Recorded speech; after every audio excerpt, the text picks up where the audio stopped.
Hey guys, this is Bill from BlenderBrit, and today we're going to be looking at making a flock of low poly birds. It'd be perfect for nature scenes where you want some birds off in the distance, just to add that extra layer of mood or realism. You might be thinking it would be easier just to download a silhouette of some birds, maybe with transparent backgrounds, and bring them in as planes, or possibly even add it all in post-processing. And in both cases you would probably be right in most situations. It is the quickest way to do it.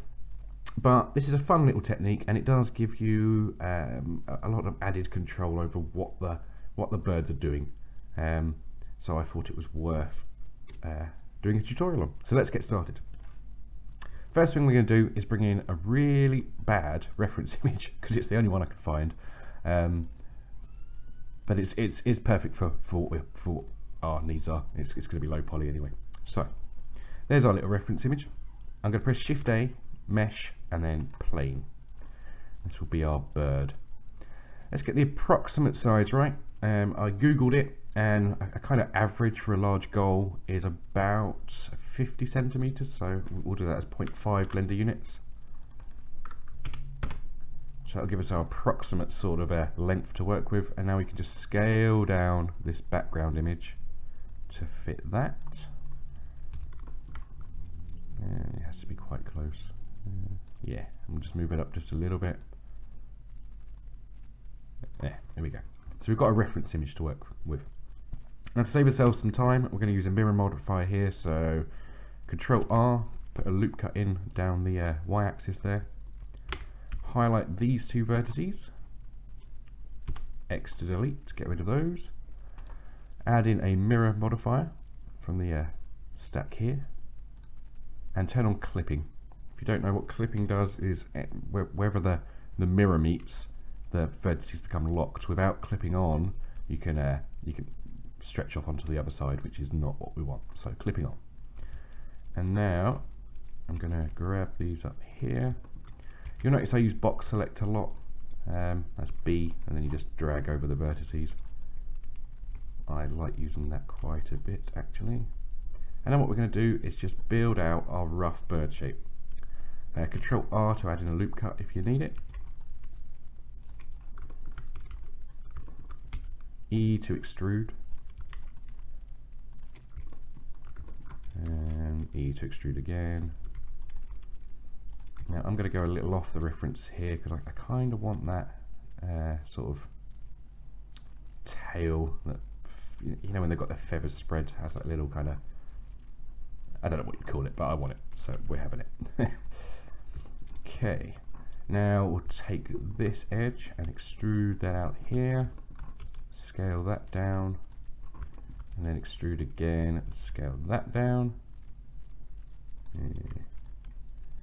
Not too bad. Add in just an extra bit of detail there. Yeah, maybe one more there, just so I can bring that in a touch. Perfect. Okay, I'm now going to get rid of the background image because we don't need it. And there you go, a photorealistic bird ready for rendering, or something like that anyway. Okay, so at this stage we'll apply the mirror modifier. We're going to add in a solidify modifier, give our bird a bit of thickness.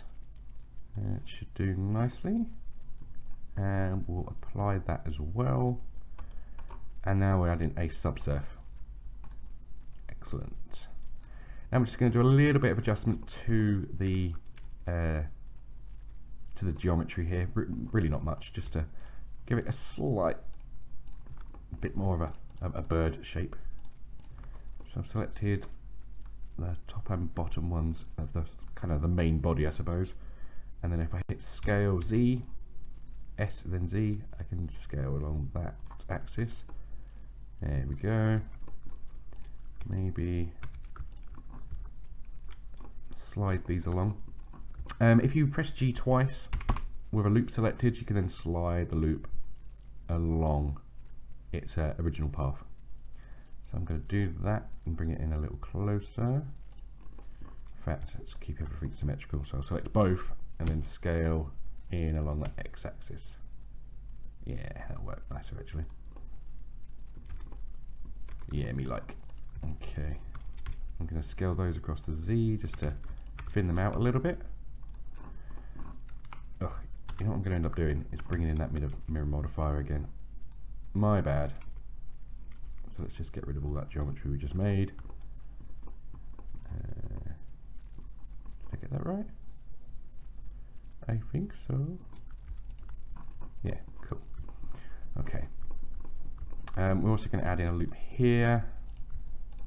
Move that a little bit along the X and then scale along with those ones. So basically I'm selecting the whole beak here. Scale those along the Z. A bit less than that maybe. Scale that one. Just give us that kind of pointy beak sort of shape. Let's add in the mirror again. Let's see what we're doing.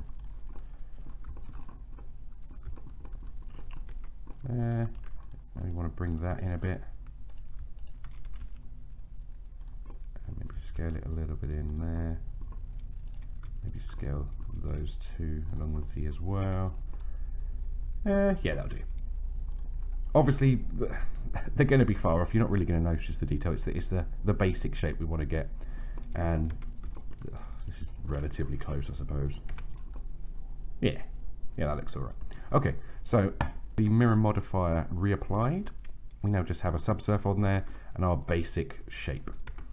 Now what we're going to do is add in a really basic rig, because what we want now is to have like maybe 5 variations of this with the wings in different positions, and rather than edit it all manually, we're going to use a really basic rig to help us. So with the 3D cursor at the center along with the bird, Shift A, armature, and then we want to add in a single bone. Excellent. Okay, tab into edit mode of the armature, press A so you've got everything selected, and then I'm going to change that to make the pivot point to be the 3D cursor, and then rotate X minus 90. Oop. There we go. Okay, let's grab this bone and bring it down here, and you want the starting point to be basically where the tail would begin. Keep yourself locked to the y-axis because we want this to all stay in the same place pretty much. In fact, I've already screwed that up by not putting that there. There we go. Grab that across the y-axis, bring it down. Grab that across the y-axis, bring it down to the base of the tail. You want this one to be sort of the top part of the wing. This is where the bones for the wings will extrude from. And then we just need one for the head. In fact, I'll do it 2. So that one will be the neck, and then that will be the head. Excellent. And then we want to extrude the wings out, so we'll extrude that one in this direction. Over here. Maybe about there. Yeah, and then extrude that one over there. Now with these 2 bones selected, I'm going to Shift D, oh, that's not right, Shift D to duplicate them, and then we've still got the pivot point on the 3D cursor, so if we hit scale X -1, that just mirrors over to the other side, which is great. Okay, I'm actually going to create 2 bones out of this. First a little connecting bone, locking it to the y-axis. Keep that spine along the Y, and then I'm going to have one out there and duplicate that, scale it along the X axis -1 to mirror it to the other side, and that will be our rig. Now all we need to do is lower some of these points so they're within the geometry, otherwise we might have a few issues. Actually, let's keep everything mirrored. So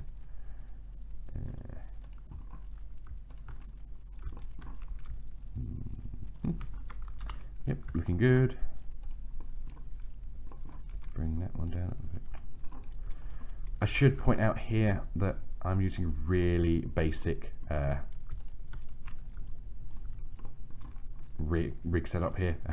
I really didn't want to go into too much detail with rigging for a relatively simple tutorial. So do bear that in mind. Right, just grab these last ones here. That down there. Grab that down to about there. And now we just need to get the head down to about there, and that should work fairly well. Okay, so once you've got your rig covering the geometry of the bird, select the bird first, then shift select the rig, Control P for parent, and then we want automatic weights. Now if that's worked correctly, and hopefully it has, otherwise I'll look like a doofus,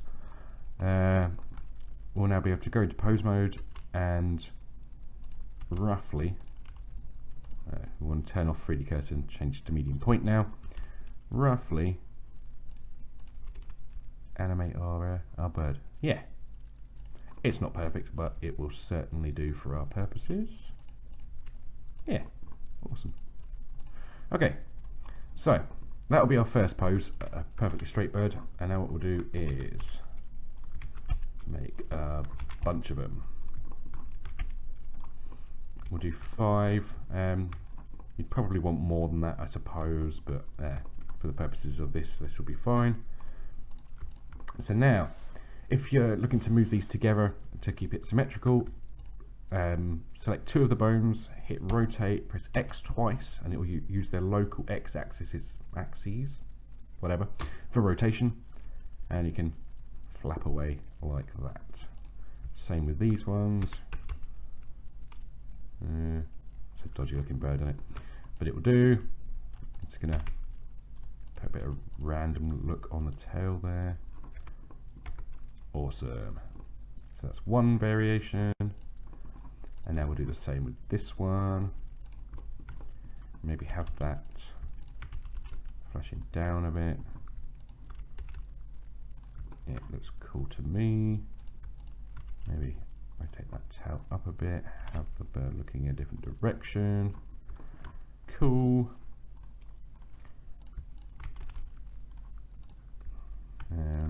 This one I'm going to do at a funny angle actually. So that one's going to be kind of mid-steer. Probably should have spent a bit more time looking at how birds actually fly. Kind of guessing it here, but hey, it will do the trick. And this one, I'm going to have kind of twisting itself a little bit. Get the head up, head up. Yeah. So 5 relatively good looking, but so at this point we probably could leave them attached to the rig for making adjustments later, but to keep things nice and simple I'm actually going to apply them and delete the rigs. So move the armature to the top, shouldn't affect it too horribly, no, good, and then apply the armature and then delete the rig and repeat. Now then we'll jump to the don't worry about that, that's fine.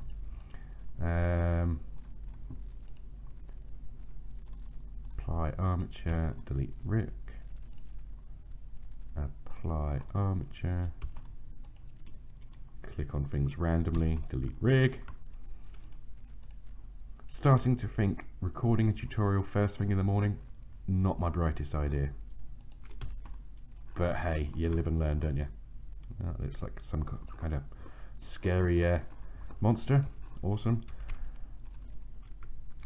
We'll leave them there for now, that's fine. Okay, so now we need a nice easy way to manage these birds. So maybe you can save this as a blend file and then just drop it into any scene you're doing to save time. So I'm going to add in a curve, circle, tab into edit mode. I'm going to press V and change the handle type to vector. No, to free. Yeah, that's what I wanted. Free. There you go. So now these can all be controlled nice and separately and whatnot. And I'm also going to toggle cyclic, which will basically disconnect the circle. And then we'll duplicate this, move it up the z-axis a couple of times. Awesome, that should do fine. And now I'm going to connect up this loop to make a spiral. So I'm selecting the last point there and the first point of that one, and then the last point there and the first point of that one. Excellent, so we now have a loopy pattern. Okay, so the next step is to get the birds to follow the path of this path. But first thing I want to do is make sure the pivot point is on the 3D cursor again, which is still about smack bang in the middle there. And I'm going to scale this. It's not really what I had in mind actually.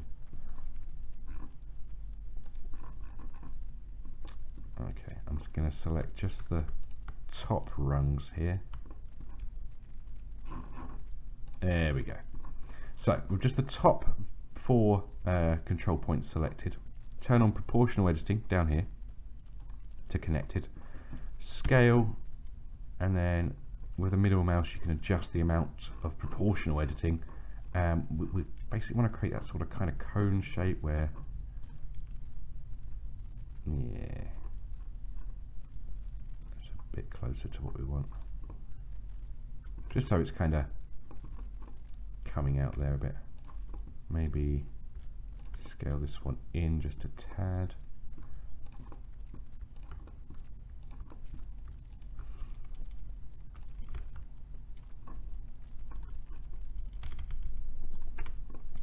Yeah, much more like it. You can sort of imagine the birds following this path in kind of a circular pattern, and that's kind of what we wanted. I've also scaled it up to be roughly in line with the size of our birds. So, select a bird, go to the constraints drop down here, and we're going to add follow path. We're then going to select the path. Easy ways to drop the click the little ink dropper thing there, select the path, boom, and we now have our bird sitting on the path there. Now if you click on follow curve and also fixed position, you can then use this figure at the side here. I'll hold down shift so it goes slower, to move the bird around the path, and it will also follow not only the direction of the path, but it will also bank with the path if need be. You can go into the direct controls of the path there, maybe select that one, hit Control T, and then you can tilt the path itself and the bird will follow that tilt. So basically whatever you do to the path, the bird is going to follow. You might be able to use this technique for animating the birds to fly around. It'd be a bit more complex than what we're doing here, but it would certainly be possible. Okay, so with that one on there, we're going to do the same here. So add constraint. I've lost it. Follow path, follow fixed position, select the curve, bam. So we have another one on there, and repeat again.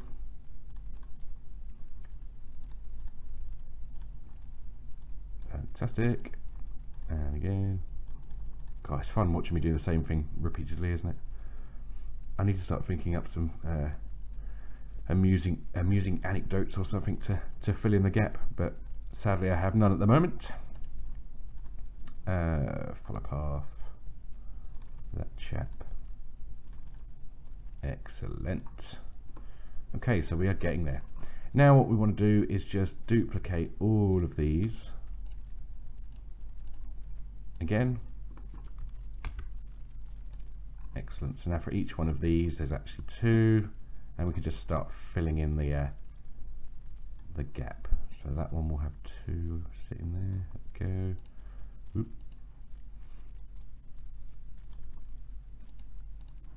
Has that one got 2? It does. Okay, so there you basically have the finished thing, as it were. Material wise, a black basic diffuse. I mean, I'll do it now, just for it takes 2 seconds. New diffuse texture by default, turn that down to almost black. I was trying to avoid complete back values, but we want to be pretty close there. Just change the viewport color so we can see that reflected there. And then if you double tap A, with that last one still selected, press Control L materials, the rest of the birds get it. So there we go, we have our basic setup there. You just have to grab the curve and the birds will follow. Now as a demonstration, what I've done is put in a very basic scene here of a ocean with a HDRI or whatnot, just for demonstrating. So I'll move this back a little bit. I don't know, maybe about there.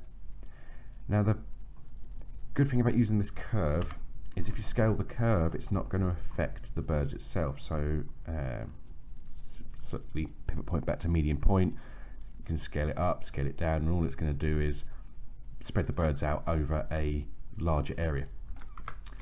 So I'm going to do that now, spread it out about over there, just for test purposes.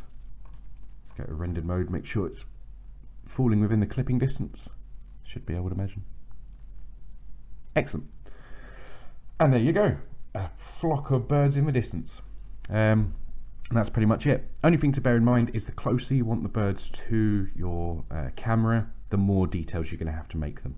If they're off in the distance like that, the little low poly version's fine. But you could use the exact same technique for kind of a medium distance shot with a higher detailed bird. Yeah, that's it. So I hope you found this tutorial interesting and fun. I'd love to see what you do with it, so please post up some links to any artwork you do. But for now, I'll say goodbye and see you next time.